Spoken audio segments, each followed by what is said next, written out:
L'assainissement urbain est un enjeu majeur. Beaucoup de villes camerounaises souffrent d'inondations dues à l'obstruction des caniveaux par les déchets.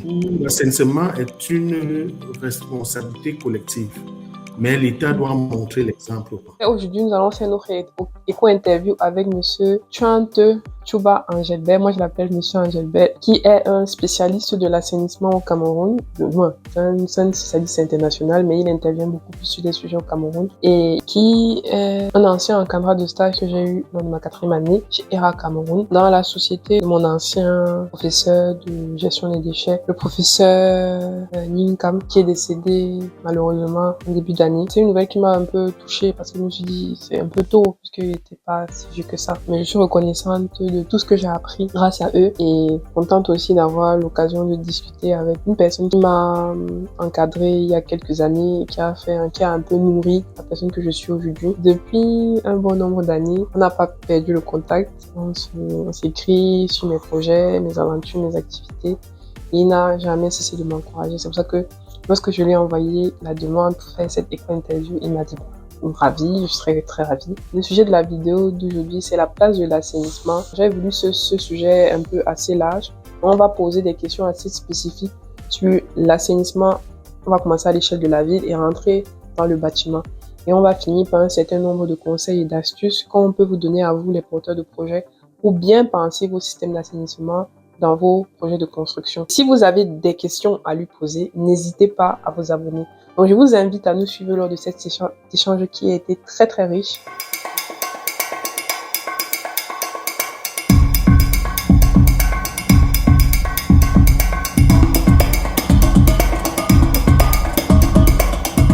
Bon, bonjour, Monsieur Angelbert. Bonjour, Fabienne.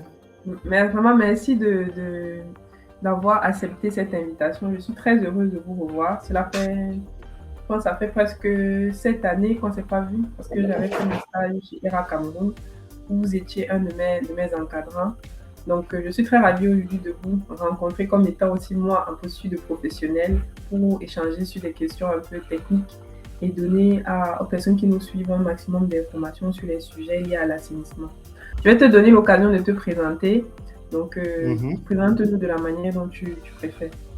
Donc déjà, je voudrais te dire que le plaisir est partagé, déjà de te retrouver sur cette plateforme en train d'être interviewé par Fabienne qui a été stagiaire chez nous il y a 7 ans. Donc déjà, je voudrais dire que moi, c'est Angelbert Chouante Chouba, donc je suis actuellement expert en animation sociale à ERA Cameroun. Après mon parcours rapide, après ma maîtrise hydro-bio et environnement, à l'Université de Yaoundé 1, j'ai intégré l'ONG comme stagiaire à l'époque, dans les années 2006-2007. Et en 2008, j'ai eu mon premier contrat avec ERA Cameroun où j'ai commencé comme animateur social à la base. Donc, ça fait pratiquement 18 ans.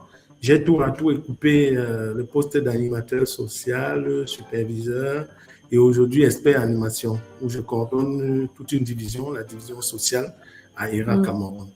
Donc, mais avant de poursuivre l'entretien, je voudrais prendre une minute de silence en mémoire du professeur Emmanuel Ninkam qui nous a quittés récemment dans la nuit du 1er au 2 janvier 2026. Donc, c'est quelqu'un avec qui j'ai beaucoup travaillé sur les questions de gestion des déchets, assainissement et les aspects liés à l'eau, quoi. Donc, pour nous, c'est une très grosse perte que nous ayons après le départ brusque du professeur Emmanuel Ninkam.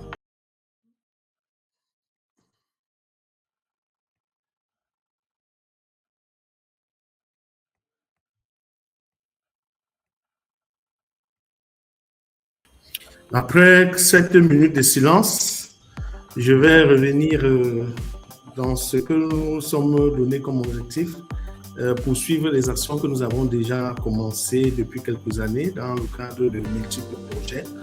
Donc, je suis à votre écoute. Si vous avez des questions, je vais répondre pas à pas.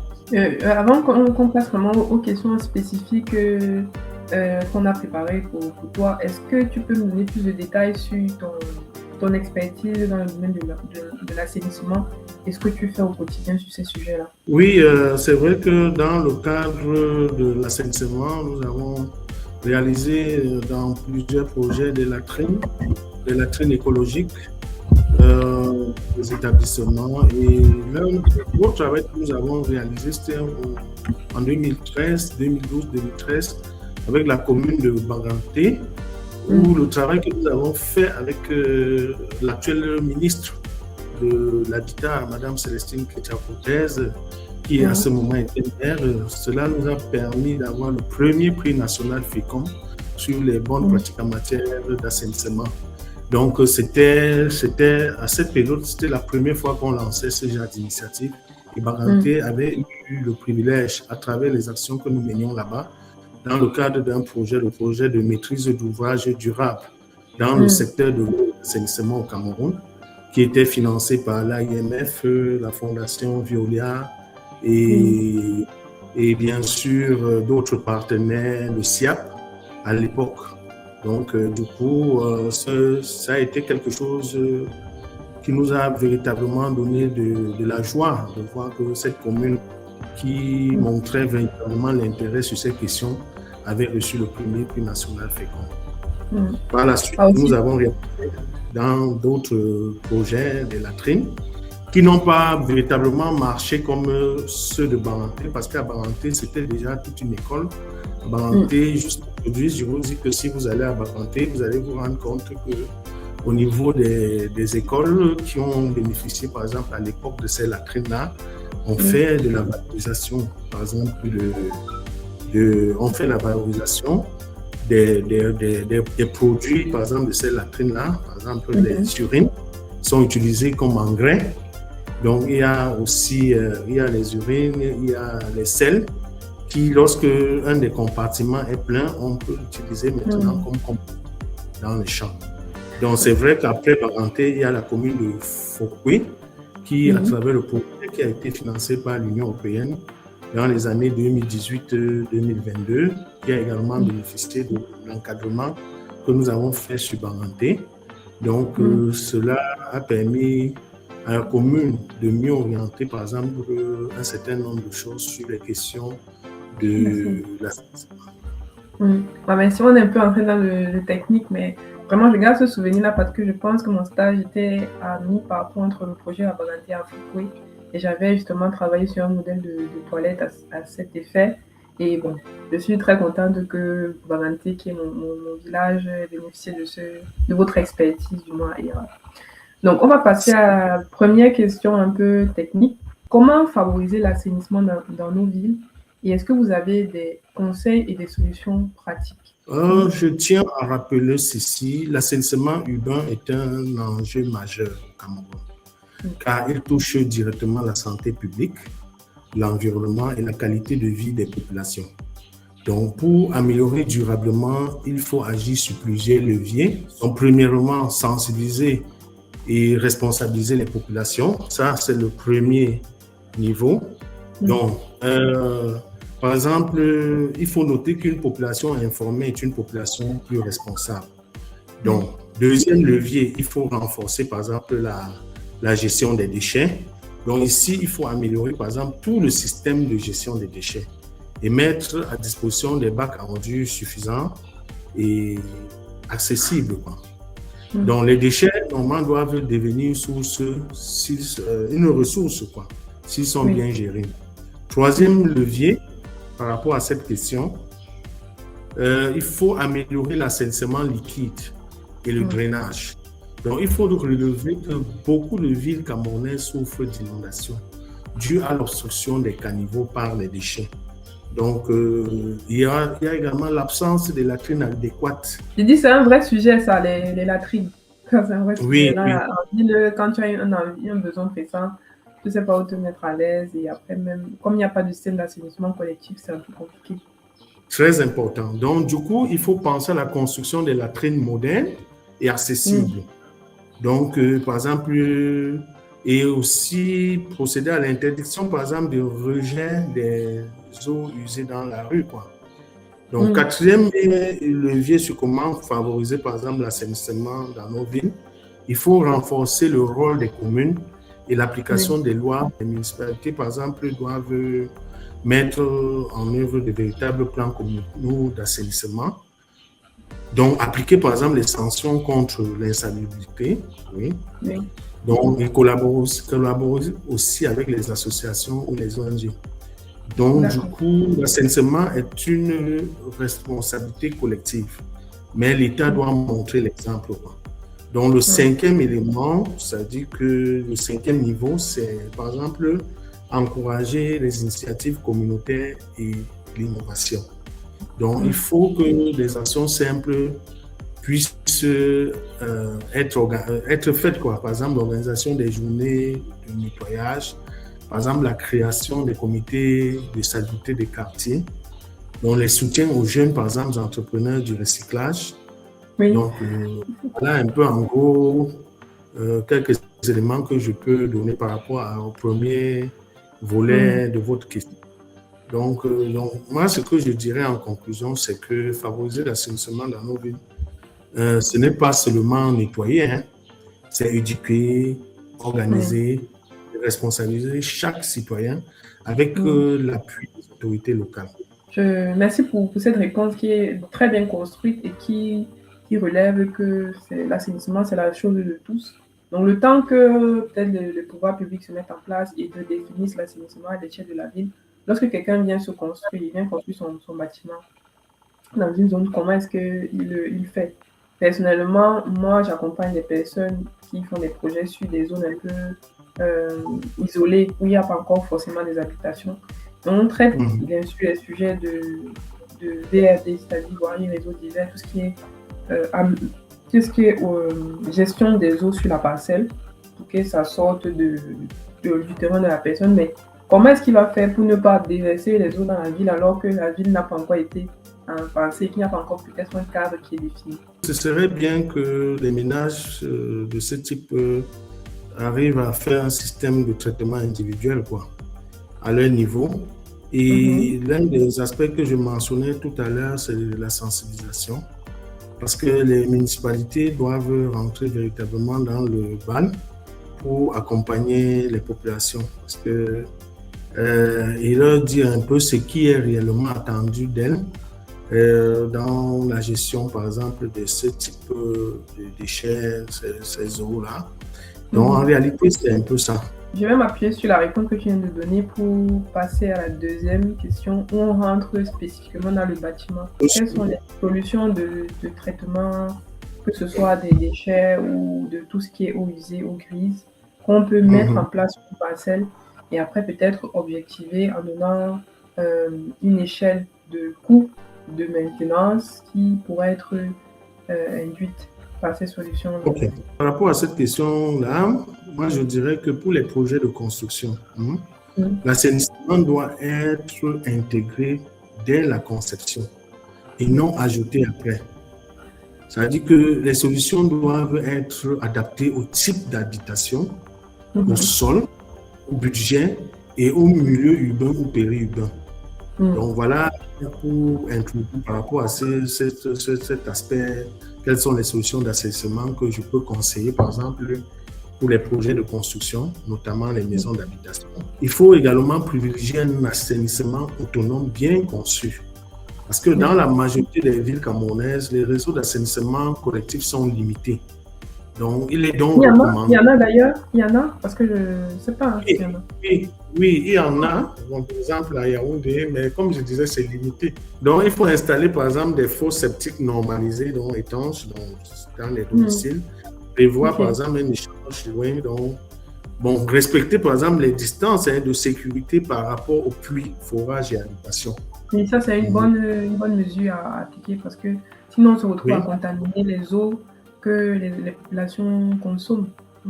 Et pour renchérir, je dirais, une fosse mal construite devient rapidement un danger sanitaire. Oui. Donc, et c'est quoi la distance, pour donner concrètement des éléments à ceux qui nous écoutent? C'est quoi la distance réglementaire minimale entre, par exemple, autour de 15 mètres. Il faut prévoir autour, 15 mètres. Donc, je dirais également qu'une fosse, par exemple, donc il faut, par exemple, toujours dans les solutions d'assainissement qu'on peut conseiller aux gens qui construisent, par exemple, c'est adapter, par exemple, les solutions au contexte du terrain. Donc, Donc, avant toute construction, par exemple, il est important d'étudier la nature du sol. Parce que ici, chez nous, on a des sols argileux, on a des sols sableux, on a des zones Mhm. inondables. Vous voyez un Oui, peu. Par exemple, prendre en compte, par exemple, le niveau de la nappe phréatique, quoi. Donc, pour faire, par exemple, oui, oui. donc, Parce qu'il ne sert à il rien faut de venir creuser une fosse septique dans un espace où il y a peut-être de l'eau qui va remonter. tout à fait, où il y a des remontées d'eau. Bon, dans Mhm. des zones inondables, par exemple, des latrines qui ont été construites dans les quartiers habitats spontanés ou précaires dans Yaoundé ou bien à Douala. Donc, Mhm. nous, on est arrivé à un moment donné à surmonter, par exemple, la fosse, quoi. C'est-à-dire que faire une fosse avec escalier, c'est-à-dire qu'on ne creuse pas beaucoup, mais on surmonte la fosse pour éviter, par exemple, qu'il y ait des Ah, contaminations au niveau de la nappe, quoi. ok, ok. Donc en fait, c'est Donc, comme comme si on creuse juste un peu et puis on surélève. oui, Et oui, après, oui. ok, Donc, ok. en résumé, adapter, par exemple, la solution d'assainissement à la topographie, quoi. Oui. Aussi, oui. Donc, par D'accord. exemple, les zones inondables, fosses surélevées, par Oui. exemple, système étanche, sol sableux, par exemple, les infiltrations contrôlées. Donc, là-bas, on peut envisager des infiltrations contrôlées. Donc, les Mhm. sols argileux, par exemple, envisager des solutions semi-collectives ou fosses renforcées. Est-ce qu'on peut avoir, par exemple, les ordres de grandeur de concept de construction de ces fosses-là? Bon, c'est des latrines qui coûtent un peu cher, c'est-à-dire que c'est de l'ordre du million, quoi. Voilà, on est Mais, d'accord. J'avais ce chiffre en tête parce que oui, bon, lorsque je fais moi mes propositions de devis, dans nos fosses septiques, on a à peu près 1 million 2 pour tout à fait. des maisons d'habitation qui sont vraiment, des immeubles d'habitation qui sont pas vraiment très très grands. Donc c'est Oui, tout ce qui sera creusé et rendre étanche, faire des surélévations et tout la toiture en dallage. Donc c'est dans ces eaux-là. Donc je suis bien contente que on recommande nos clients de la bonne manière. Est-ce que, première question, les puisards sont systématiques et il faut absolument les mettre sur les projets? Bon, peut-être je vais te donner l'occasion de définir ce que c'est que le puisard, parce que toi tu es l'expert. Est-ce que c'est systématique et obligatoire sur les projets? Et de deux, est-ce que, pour revenir au premier levier que tu as mentionné dans la première question, qui est de bien traiter les eaux usées, est-ce que pour toi, c'est une bonne solution de renvoyer toutes les eaux usées? Donc ça veut dire eaux usées, on n'entend pas eaux usées, les eaux de bain, les eaux des toilettes, pardon, de la vaisselle qu'on a dans les mhm. éviers. Donc ces eaux-là, est-ce qu'on peut les ramener dans la fosse septique ou pas? Donc, ce que je dirais, c'est que en réalité, le puisard, c'est un réservoir souterrain destiné Mhm. à collecter, par exemple, les eaux usées, quoi, ou Oui. pluviales. Donc, du coup, il sert souvent à éviter les inondations en stockant, par exemple, temporairement l'eau avant Mhm. évacuation vers le réseau d'assainissement ou un système, par exemple, de drainage. Donc, son fonctionnement est crucial parce que pour la gestion des eaux dans les zones urbaines, et c'est nécessaire de prévoir cela dans tout ce que vous faites. Donc, moi, je vais Ah. aller dans... La notion de profane que j'ai, c'est qu'on demande généralement de ne pas renvoyer les eaux savonneuses dans la fosse Oui, septique oui, oui, oui, parce que tout à ça va fait, tout à venir fait. empêcher la Oui, bonne oui, oui, oui, oui, oui, oui, oui. maturation. Tout ce qui est Mhm. phénomène qui se passe dans la fosse septique, là, je ne sais pas comment appeler ça, mais tout ce qui est décantation des excréta, ça va venir En empêcher fait, que les micro-organismes fassent leur travail et que mhm. généralement, c'est pour ça qu'on renvoie plutôt soit dans la rue, parce que généralement, ce qu'on fait, on envoie les eaux ici dans la rue, ou alors dans le puisard directement. En fait, pour les maisons d'habitation, je conseille par exemple des solutions d'assainissement simples, donc adaptées au terrain et bien entretenues, donc intégrées par exemple dès la phase de construction afin de protéger la santé. Donc, généralement, effectivement, il faut éviter de renvoyer les eaux savonneuses dans Dans la fosse. les fosses. Hmm. D'accord. Mhm. Bon, on retient ça comme élément et peut-être pour finir sur la dernière question qu'on avait préparée pour toi, c'est justement lié à tout ce qui est entretien. Qu'est-ce que les porteurs de projets doivent mettre en place pour entretenir ces systèmes d'assainissement là qu'ils mettent en place sur les projets, notamment les fosses septiques? Donc, moi, ce que je dirais, n'est-ce pas, c'est que l'entretien du système d'assainissement est essentiel. Mm. Mais beaucoup de ménages ne s'en préoccupent pas, ne s'en préoccupent qu'en cas de problème, hein.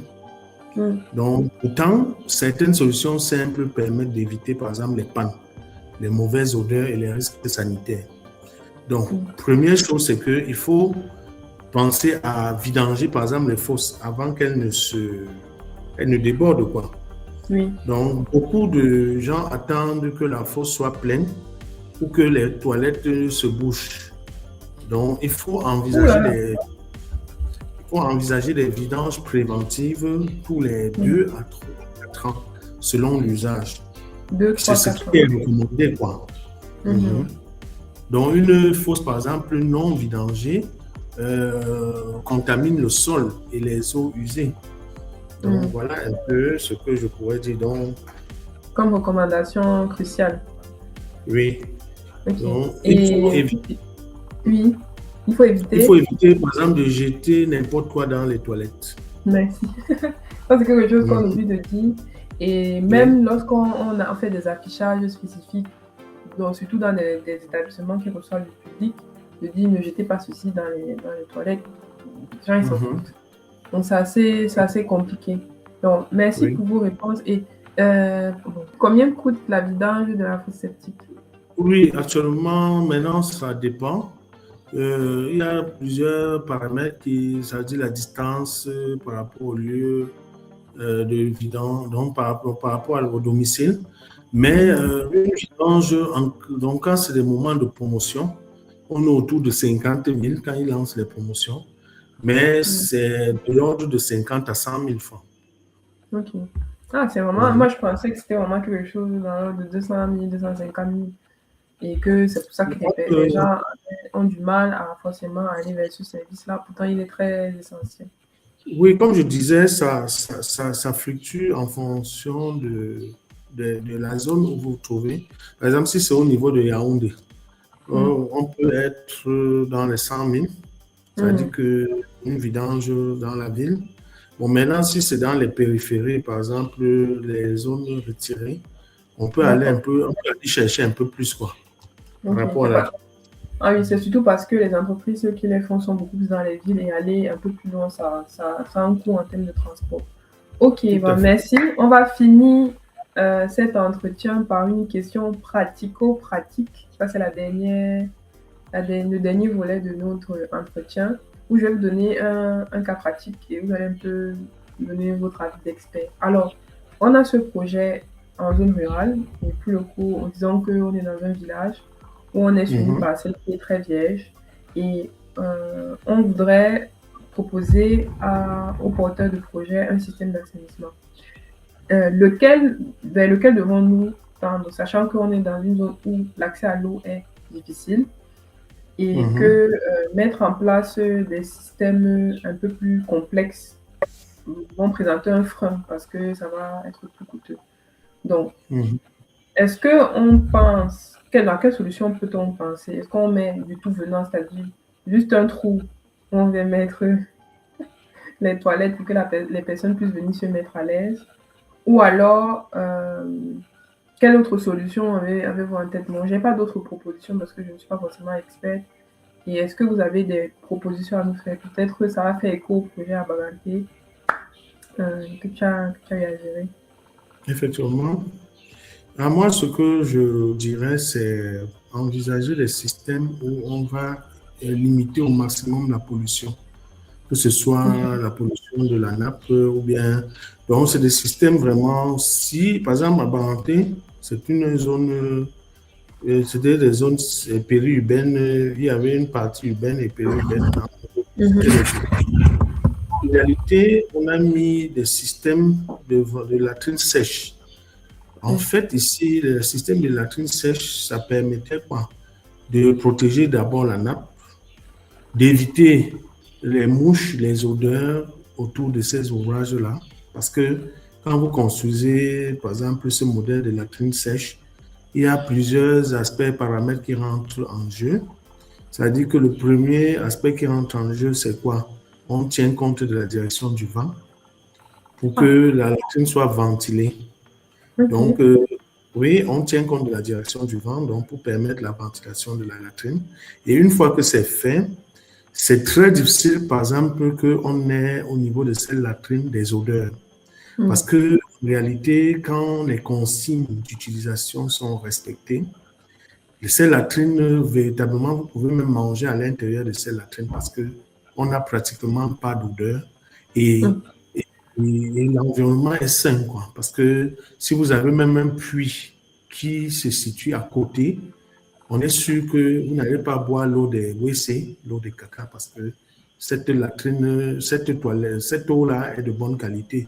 Parce qu'on a préservé. Généralement, pour les latrines à double fosse ventilée sèche là, on ne fait pas une fosse, c'est des fosses de maximum 1,5 mètre de hauteur, de profondeur. De profondeur. Donc, du coup, on s'assure qu'on a préservé véritablement la ressource. Et le fait aussi que, par exemple, les urines soient collectées, c'est-à-dire que l'eau et les sels ne sont pas en contact. C'est-à-dire que, comme je disais, c'est des latrines sèches. C'est-à-dire que quand vous urinez, les urines ne vont pas directement dans la fosse. Donc, le siège qui est aménagé, c'est un siège qui permet, par exemple, sur la base des tuyauteries qu'on a mises au niveau du sable, parce qu'on met d'abord des couches de sable, on met la tuyauterie, et ça permet que les urines vont vers le regard, un regard qui est à côté, et uniquement les sels sont déversés dans la fosse. Et ces sels-là, vous êtes sans ignorer parce que comme c'est des latrines sèches et ventilées, donc en réalité, ça chauffe à l'intérieur. Donc du coup, il y a le processus d'hygiénisation est plus accentué, par exemple, au niveau des toilettes là, lorsque les sels, et même si vous collectez l'urine pour utiliser comme engrais, oui. D'accord. Ça se présente vraiment comme une solution intéressante, mais peut-être je vais aller un peu plus dans le détail parce que justement j'ai un projet sur ce sujet-là où je dois faire une proposition de conception à quelqu'un qui veut se construire dans son village. Est-ce que ce type d'aménagement peut être intégré dans la maison? Bon, généralement, c'est difficile, mais dans la maison, on peut, si c'est déjà intégré dans la maison, il faut prévoir un système comme ce que nous avons en ville, quoi. C'est-à-dire que le système autonome. Donc, mais il n'y a pas d'eau. En fait, oui, mais l'autre chose, parce que le problème ici, c'est que il y a des aspects qu'il faut prendre en compte, par exemple la ventilation, c'est-à-dire la ventilation des cabines, des toilettes. Donc maintenant, si on n'a pas d'eau, on peut s'arranger à ce que l'espace qui est aménagé pour les baignades, les endroits où on doit se baigner, ne soit pas en contact avec l'espace qui reçoit par exemple les sels. C'est-à-dire que même si au nettoyage du WC des sels, quelques gouttelettes d'eau peuvent se retrouver dans la fosse, ça ne va pas impacter.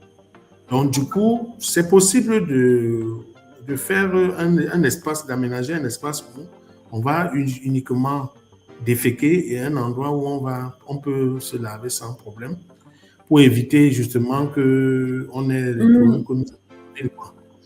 Donc avec les chasses, oui.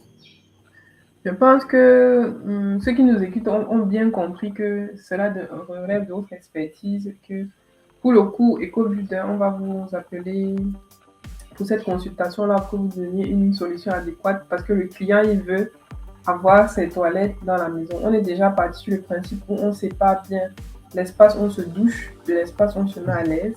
Mais maintenant, je me demande au niveau du système de latrine, est-ce qu'on peut aller sur des toilettes améliorées puisqu'il fallait tenir compte de tout ce qui est ventilation? Est-ce que dans une maison, donc on passe dans le couloir, on peut avoir un endroit où on se met à l'aise, mais où on ne peut pas utiliser de l'eau, on peut juste creuser un trou? Est-ce que c'est possible? Donc, si vous voulez connaître la suite de cette question, vous devez juste vous abonner et suivre ce qu'on partage sur cette chaîne. Donc, je vais finir en disant un grand merci à M. Angelbert qui a vraiment passé ce temps et qui nous a partager de sa connaissance. C'est un expert, comme il s'est présenté en assainissement, en environnement. Parce que bien sûr, dans sa présentation, il a mentionné qu'il est animateur social. Et vraiment, vous avez compris dans les différents leviers qu'il a présentés qu'il y avait cette notion d'encadrement des populations et d'enseignement. Parce qu'il faut aller donner la ressource et faire en sorte que les gens comprennent ce que c'est. Et pour ça, il y a besoin que les professionnels comme lui aillent sur le terrain.